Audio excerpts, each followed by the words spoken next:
Hello guys, welcome back. Myself Manoj Adhikari and today we are going to do some applications of Gauss law.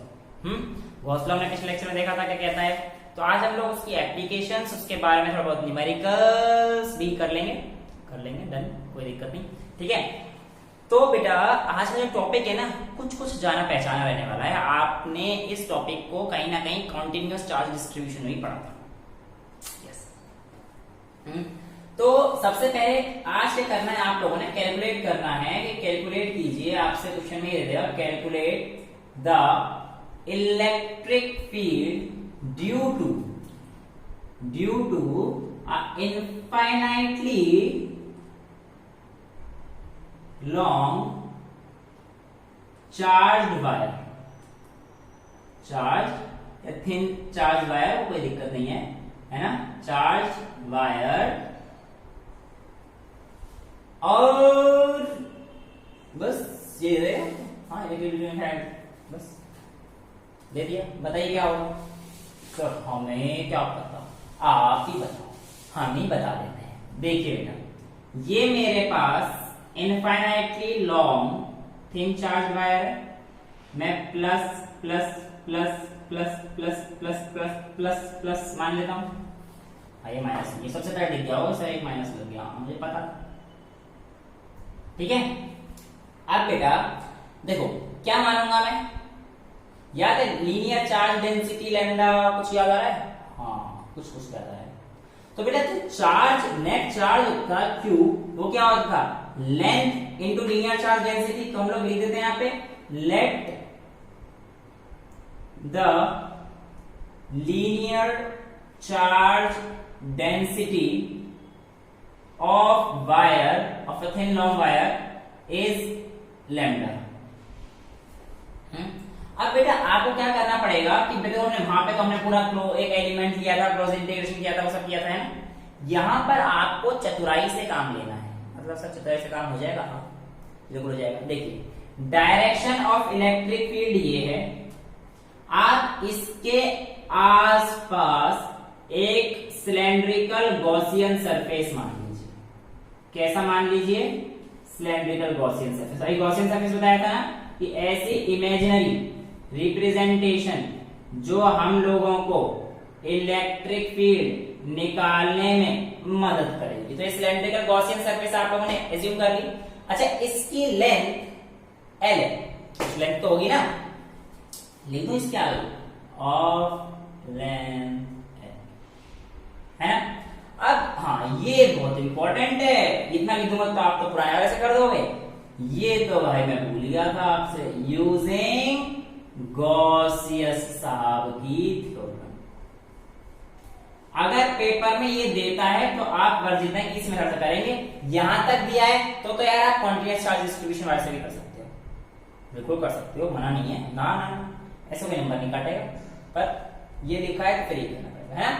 तो अब बेटे देखो इसका length L, इस पे चार्ज डेंसिटी लैम्डा, तो इस पे जो नेट चार्ज एनक्लोज्ड होगा इनसाइड द सरफेस, तो क्या हो जाएगा, Q is equal to lambda है। ये तो हम लोग पढ़ चुके हैं, पिछले लेक्चर में पढ़ चुके हैं, देख लेना वहां से, इतना कंफ्यूजन तो नहीं होना चाहिए। Q is equal to lambda. अच्छा अब बेटा इसकी तीन सरफेस कौन कौन सी दिख रही है, देखो इलेक्ट्रिक फील्ड की डायरेक्शन ये। अब इस पॉजिटिव चार्ज क्या करेगा भाई, रेडियली आउटवर्ड दिखाएगा, तो ये पॉजिटिव चार्ज फटाफट बताओ ना। हाँ सर, इसकी रेडियली आउटवर्ड ये होगी, ई की डायरेक्शन ये, इसका रेडियली आउटवर्ड ये, ई की डायरेक्शन ये। यहां से रेडियली आउटवर्ड तो ये नहीं होगा, यहां से रेडियली आउटवर्ड ये नहीं होगा, तो इस कर्व सरफेस एरिया का रेडियली आउटवर्ड डायरेक्शन ये और इलेक्ट्रिक फील्ड की डायरेक्शन ये। अभी याद करो जब मैंने हॉलो सिलेंडर लिया था तो उससे इलेक्ट्रिक फ्लक्स 0 आया था, क्या यहां पे भी 0 आने वाला है? आप कहोगे नहीं सर यहां पे 0 नहीं है। यहां पे बेटा इस कर्व सरफेस एरिया की वजह से ना इलेक्ट्रिक फील्ड पैरेलल हो गया है, पैरेलल है इसके, देखो ना यहां पर क्या है, ये परपेंडिकुलर है, क्योंकि भाई इसकी वजह से जो इफेक्ट आ रहा है इधर, इलेक्ट्रिक फील्ड इधर, तो एरिया वेक्टर इसको इधर पॉइंट कर रहा है ना, रेडियली आउटवर्ड आएगा भाई, ये बात तो आप जान जाओ, ये तो आपको पता पड़ चुका है कि भाई इसका तो रेडियली आउटवर्ड, पॉजिटिव है तो बाहर की तरफ लेगा ना, अगर नेगेटिव है तो अंदर की तरफ जाता है, है ना, अभी कर देंगे। अगर मैं इसी को नेगेटिव करता ना तो देखो इलेक्ट्रिक फील्ड डायरेक्शन तो ये रहनी थी, इलेक्ट्रिक फील्ड डायरेक्शन ये नेगेटिव, ये अंदर और ये फिर इस तरफ आ जाता अंदर की तरफ, तो यहाँ पे क्या आ जाता, थोड़ा सा एंगल का चेंज हो जाता है ना, लेकिन एंगल आता 180 डिग्री हो जाता और एंगल आता, पर माइनस चार्ज होता तो वैल्यू सेम रहने वाली है। अभी मैं दिखा दूंगा मैं, अभी कंफ्यूज ना हो, ये देखो इतना समझ में आ गया। तो बेटा आपकी बात मैं सरफेस दे दूं, इसको S1, इसको S2 और इसको S3। फ्लक्स तो कैलकुलेट करना आपने सीख लिया है, तो चार्ज मेरे पास ये आ गया। ठीक है, मैं कहता हूं flux due to surface 1, net flux लिखो सीधा, net flux is equal to S1 plus S2 plus S3, क्योंकि यार अब तो आप लोग ये कर ही दोगे, तो स्टेटमेंट लिख लेना यार, ज्यादा टाइम वेस्ट नहीं करना चाहिए स्टेटमेंट। अब आप पढ़े लिखे हैं, मुझे पता है 12th में आगे इंग्लिश तो आपको आती है। Let the flux due to S1 because it is perpendicular to this, so E dot ds cos theta is 90, S1 के लिए और S2 के लिए तो आ जाएगा 0। S2 के लिए क्या रहेगा बेटा, ये देखो ये इसका सिलेंडर कर्व सरफेस एरिया होता है, ये वाला ये कर्व सरफेस एरिया होता है, तो बेटा ये आ जाएगा E dot ds plus S3, ये भी cos 90 है तो ये भी 0 हो जाएगा, E ds cos 90, ये cos 0 है S2 की वजह से, E ds cos 0 है ना। चलो अब बेटे यहाँ पे तो ds की जगह आप चाहे 4πr² रख के यहाँ पे 90 लिखो तो 0 हो जाएगा, तो इसको 0 रख दिया, इसको 0 रख दिया, इसकी वजह से जो आएगा वो निकाल लो, सिंपल, यस निकाल दीजिए। तो ds क्या होगा, कर्व सरफेस एरिया, यस बिल्कुल सही, E into 2πrl, E into 2πrl, ठीक है। cos 0 is 1, तो बेटा मेरे पास फाई नेट की वैल्यू आती है, phi is equals to E dot 2πrl, कोई दिक्कत। फाई इज इक्वल्स टू क्या होता है, Q by epsilon naught according to, लिखे जाए स्टेटमेंट लिखना according to Gauss theorem, we know that phi is equals to Q by epsilon naught, it states that the charge enclosed upon epsilon naught times, पूरी statement पिछली वाली तरह लिख देना, लंबा जितना करोगे 3 नंबर में तो अच्छा मिल जाएगा, बाकी भाई कहीं मेन चीजों पे ध्यान दो, ज्यादा टाइम वीडियो बड़ी बना के कोई फायदा नहीं है ना, टाइम आपका बचना चाहिए, बहुत इंपॉर्टेंट टाइम है। टाइम को तो टाइम की वैल्यू को ऐसे समझो कि बस जानी चाहिए। हाँ सर आप क्यों वेस्ट कर रहे हो, फिर आप बोलोगे यार एक आदमी तो समझा रहा हूँ, समझो समझ गए तो बहुत चीज है ना। चलो वापस आ जाते हैं, I am sorry for wasting your time. क्यों है एप्सिलॉन नॉट, फाई की वैल्यू हो गई, तो यहां से रखता हूं मैं E डॉट 2πr, Q की वैल्यू क्या थी, लैम्डा एल, पुट कर दो आपको, which implies lambda L upon epsilon not 2πr को इधर ले आओ, E की वैल्यू निकाली, क्या मैं इलेक्ट्रिक फील्ड निकाला है ना, तो 2πr इधर ले आइए, 2πrl is equals to E, I can cancel out L by L and what I will be getting is E is equals to lambda by epsilon naught 2πr। ओ दैया हाय और रब्बा, E तो वही लग रहा है हमें, जी हाँ ये वही है जो आप कॉन्टिन्यूअस चार्ज डिस्ट्रीब्यूशन पढ़ा था, लैम्डा बाय 2πr, यार कुछ देख रहा है। अब यहां से मैं कह सकता हूं कि जो इलेक्ट्रिक फील्ड है लीनियर इनफाइनाइटली लॉन्ग चार्ज की वजह से, लीनियर चार्ज की वजह से डिस्टेंस के इनवर्सली प्रोपोर्शनल है, आर स्क्वायर के लिए डिस्टेंस के इनवर्सली प्रोपोर्शनल। इतनी बात समझ आती है, कोई दिक्कत भैया नहीं है, ठीक है। अगला करते हैं, फटाफट से स्क्रीनशॉट ले लेना, ले डालो शाबाश। तो ये निकालना था आपने, इस सब की वो करनी थी, ठीक है। I am running it out, very good, अरे स्मार्ट बच्चे यार, स्मार्टफोन सबके पास हो गई, तभी से यूट्यूब पे वीडियो देख रहे हैं। सर कैसी बात कर रहे थे सर, आप भी कभी बार ना समझ वाली, फिर से डॉटेड लाइन बना दी आपने, तो बेटा मैं क्या करूँ, जब डॉटेड ही बनाया है हर जगह। हाँ चलिए, calculate the electric field due to infinitely, ठीक है, चलो ड्यू टू चार्ज शीटिंग। ओए तू क्यों मिट रहा है, यार, तुझे तो यूज करना ही है। हाँ जी, Gauss theorem of area A, यहाँ पे मिटा दे तो मेरा काम चल जाएगा। देखो आपको अगर नोट्स बनाने हैं तो बना लीजिए, वरना मिल जाएंगे हर वीडियो के लास्ट में, नोट्स मिलेंगे बल्ले वाले, बस समझ लो। Calculate the electric field due to a thin sheet having surface charge density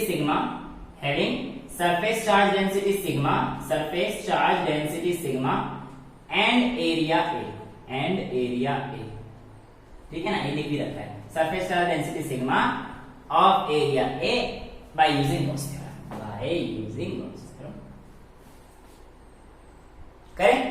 करें? हाँ सर, करना तो पड़ेगा।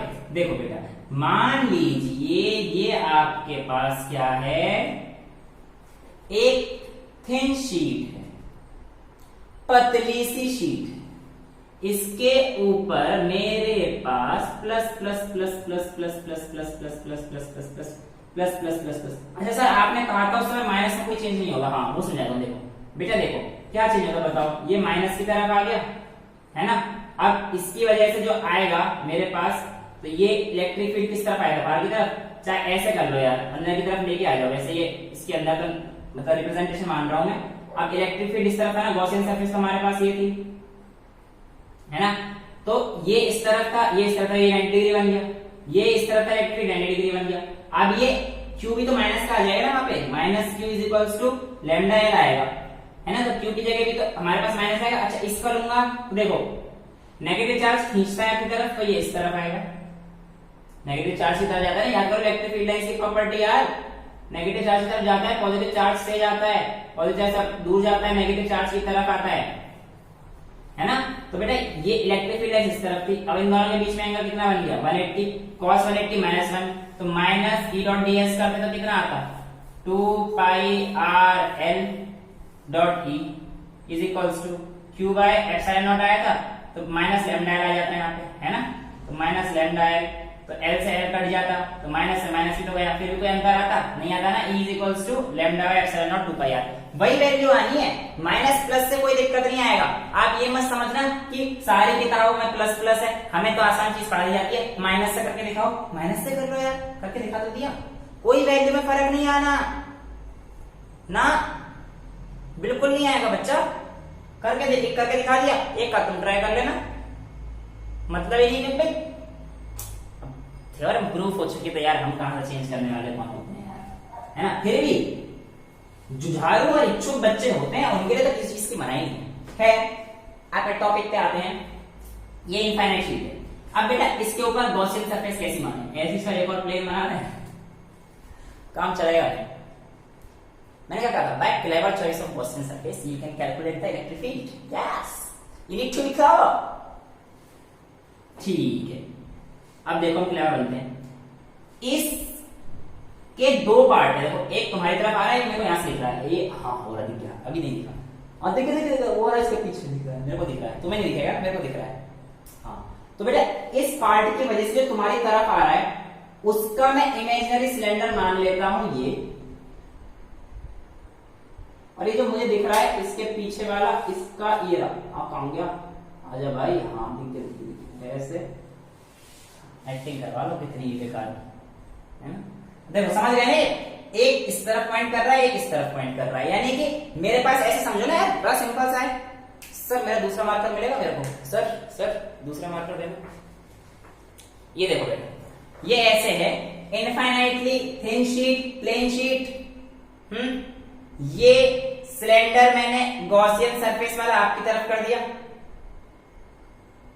और ये वाला मेरी तरफ आ गया। अबे आ जाना शांति से यार, ऐसे समझ लो यार, समझ जाओ, है ना। अब इसके इस तरफ भी पॉजिटिव चार्ज है, इसके इस तरफ भी पॉजिटिव चार्ज है, इसके दोनों तरफ पॉजिटिव चार्ज है, यहाँ पे भी है और पीछे भी है।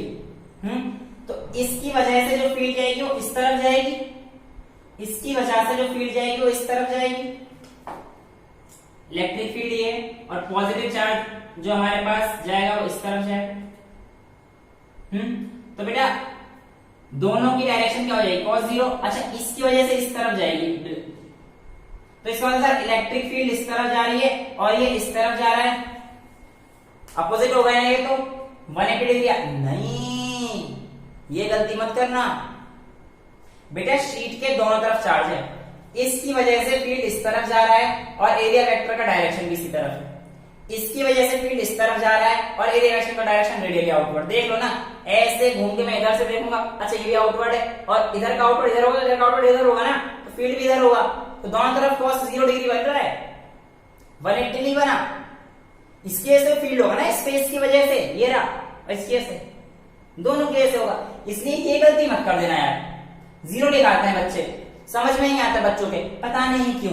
अब आ जाना चाहिए, लेकिन आ गया sir.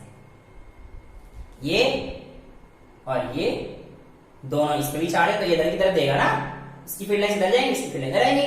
Positive positive, negative negative कर लो, इसका इधर की तरफ आता, इसका इधर की तरफ आता। ऐसा आगे बता दो, हमें समझ आ रहा है। Thank you so much. इसे कर्व्ड सरफेस एरिया की वजह से जितने यहाँ पे होंगे, अब देखो पॉजिटिव, ये रेडियली आउटवर्ड, परपेंडिकुलर बना दिया तो कर्व्ड सरफेस एरिया से सर हमें मतलब नहीं होगा क्योंकि तो 90 डिग्री बना रहे हैं, और E dot ds cos theta लगाएंगे तो हमारे पास ये तो कर्व्ड सरफेस एरिया के 0 हो जाएगा। इसका मतलब आपको समझ आ रहा है, अगर इतनी बात समझ में आ रही तो आपको समझ आ रहा है, ठीक है। अब आगे लिखते हैं, देखो कंसीडर a thin sheet, वो तो हमें ये लिखना है इससे पहले, consider thin sheet having surface charge density sigma and area A and area A.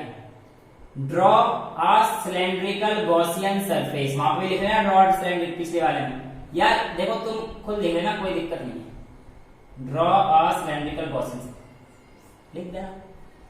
अब यार लिख देना यार, थ्योरी गंदी सी थ्योरी लिख देना यार। हाँ मुद्दे पे आते हैं बेटा, देखो चार्ज कितना हो जाएगा,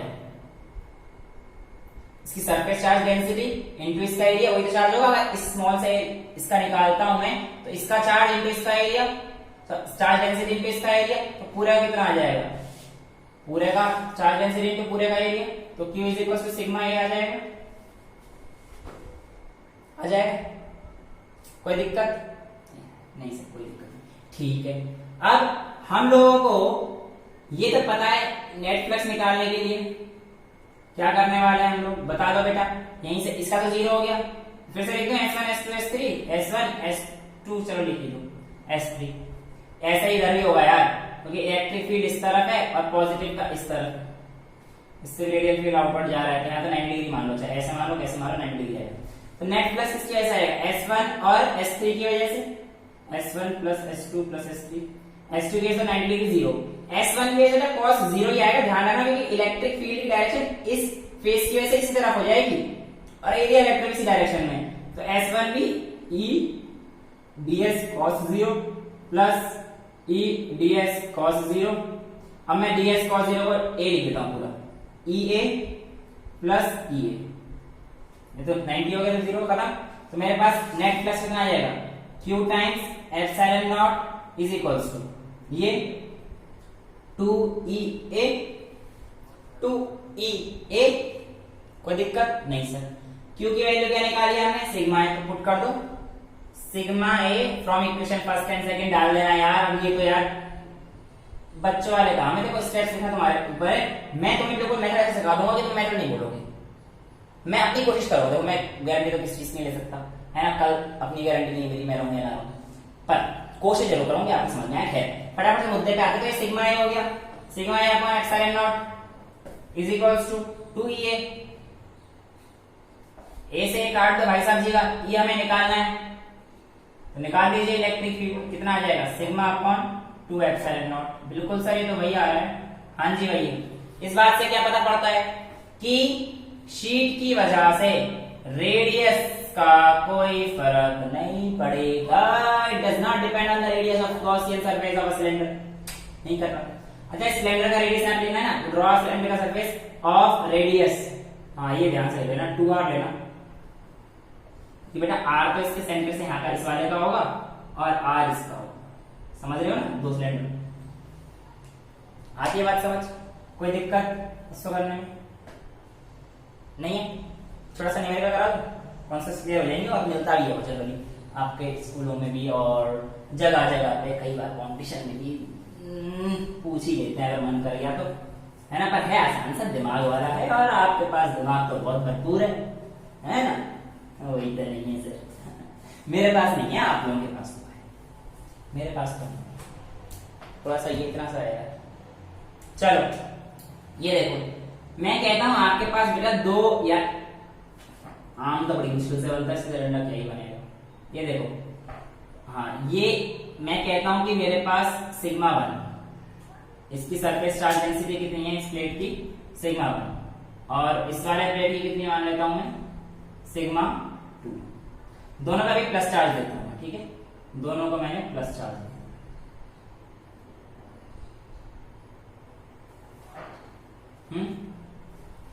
समझ में आ गया। अब इनकी वजह से आप लोगों को बताना है कि रीजन 1, रीजन 2 और रीजन 3 में इलेक्ट्रिक फील्ड कितना होने जा रहा है?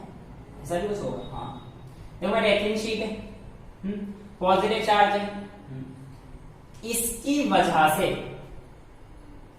वजह से जो डायरेक्शन पॉजिटिव बाहर की तरफ भेजेगा, तो मैं सिग्मा 1 की वजह से, देखो ये इसके बाहर भेजेगा, ये E1 इधर, ये E1, इसकी वजह से पॉजिटिव इस तरफ बाहर, ये भी E1, और इसकी वजह से यहां पे जो लग रहा होगा इस पर, तो ये भी E1 बाहर की तरफ ही जा रहा होगा। इसका भी मैंने जिक्र नहीं करा है, तो इसकी बात कर रहा हूं ना कि ये इधर भी बाहर की तरफ भेजेगा, इधर भी बाहर की तरफ भेजेगा और इधर से बाहर। सिमिलरली इसका जो E2 आएगा, सिग्मा 2 को मैं E2 मान लेता हूं, सिग्मा 2 E2 दे रहा है, तो ये E2, ये पॉजिटिव इधर की तरफ E2 देगा, और ये पॉजिटिव इस पॉजिटिव को भी इधर की तरफ करेगा, बाहर ही निकलेगा ना इस पॉजिटिव से। अब थिन शीट है, थिन शीट, तो आपसे ये पूछेगा calculate the electric field in region first and second and third due to a uniformly charge thin sheet of cross section area A having uniform surface charge densities sigma 1 and sigma 2। कई बार plus और minus sigma भी दे देगा, sheet आपको plus और minus देगा, अलग कर दूंगा, टेंशन ना लो। देखो होता क्या है बेटा ऐसे क्वेश्चंस में कि आप लोगों ने E1 और देखो इन दोनों की डायरेक्शन देखनी है, इन दोनों की डायरेक्शन देखनी है ना। अच्छा एक आपको कह रहा है कि नेट डायरेक्शन, चलो यूनिट वेक्टर किस तरफ, इस तरफ ऐसे हम कर सकते, कोई दिक्कत नहीं, एक तरफ तुम्हारी मर्जी, कोई सी भी कर लो, मैंने इस तरफ कर लिया, आप इस तरफ कर देना, आंसर वही आने वाला है। रीजन 1 में बात करता हूं, तो रीजन 1 का जो नेट फील्ड है दोनों इस तरफ है, दोनों इस तरफ है, तो बेटा E1 प्लस E2 अभी हमने निकाला है, यूनिफॉर्मली थिन चार्ज की वजह से कितना होता है, सिग्मा अपॉन 2 एप्सिलॉन नॉट, तो कर दो यार, E1 कितना है, E1 प्लस E2 होगा ना बेटा, तो सिग्मा 1 E1 को सिग्मा 1 अपॉन 2 एप्सिलॉन नॉट। अब ये देखो E1 इस तरफ है और R वेक्टर इस तरफ है, तो अपोजिट है ना, तो माइनस, समझ आता है। ये E2 इस तरफ है, R इस तरफ है, मतलब प्लस ब्रैकेट में minus sigma 2 upon 2 epsilon not, है ना। तो R वेक्टर क्या होता है, ऐसे लिख लो, बिल्कुल अभी तो पता पड़ रहा है हमें माइनस है, ठीक है। तो क्या आ जाएगा, इज इक्वल्स लगा देना यहाँ पे, देखो सिग्मा 1 और सिग्मा 2 माइनस माइनस में, तो लिख सकता हूं R कॉमन आ जाएगा, ये कॉमन आ जाएगा, और इधर क्या लिख सकता हूं, सिग्मा 1 माइनस सिग्मा 2, अगर मेरे को ऐसे लिखना हो तो चलेगा, नहीं चलेगा क्योंकि देखो ना माइनस सिग्मा 1 माइनस सिग्मा 2 है, तो माइनस R इधर लिख के इधर ऐसे प्लस कर दो, समझ गए ना, इतना तो आता है।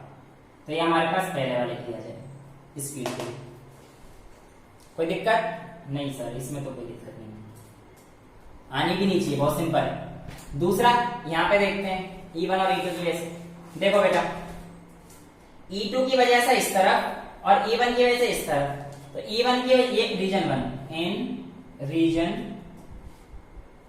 क्षेत्र, रीजन मतलब क्षेत्र फर्स्ट, इन रीजन सेकंड का यहाँ पे कर दूं, दिख रहा है ना, हाँ सर दिख ही रहा है यार, मेरी राइटिंग पे मत जाना, देखो यार मैं कॉन्सेप्ट समझाने के लिए बैठा हूं, तो बस माफ कर देना, राइटिंग मेरी बहुत खराब है, ठीक है। अब रीजन सेकंड में देखते हैं फटाफट से, देख ले, हाँ सर बिल्कुल देखेंगे, देखिए बेटा E1 की वजह से ये, E1 की वजह से कितना आ जाएगा, sigma upon sigma 1 upon 2 epsilon not, और आरबीसी डायरेक्शन में तो पॉजिटिव में रहने वाला है, कोई दिक्कत। E2 की वजह से दिक्कत आएगी, दिक्कत क्या आएगी सर, ये तो बहुत सिंपल हो जाएगा, ये ऐसे ही तो करना है बस, अरे आप तो समझ गया, हाँ बेटा E2 इस तरफ है, R इस तरफ, ठीक है। तो हमारे पास निकाल लो net is equals to E1 plus E2 कितना आ जाएगा sigma 1 upon 2 epsilon naught minus sigma 2 upon 2 epsilon naught ये आर वेक्टर दोनों ही है तो r vector upon 2 epsilon naught sigma 1 minus sigma चलेगा दौड़ेगा सर दौड़ेगा रीजन थर्ड में इधर निकाल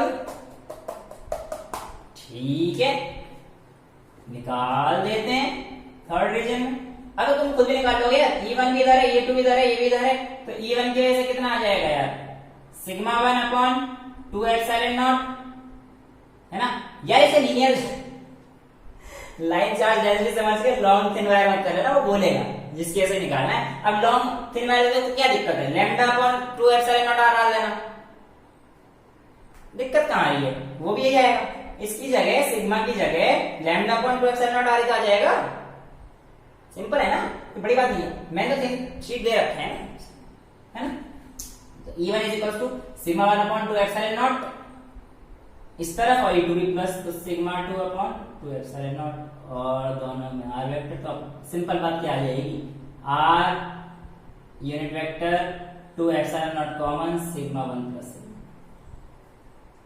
तो ये हमारे पास तीनों जगह की इलेक्ट्रिक फील्ड आ जाती है E1 यार गलती पकड़ लेना देखो हाँ मुझे पता था ना छोटी छोटी मिस्टेक क्या हो जाए बस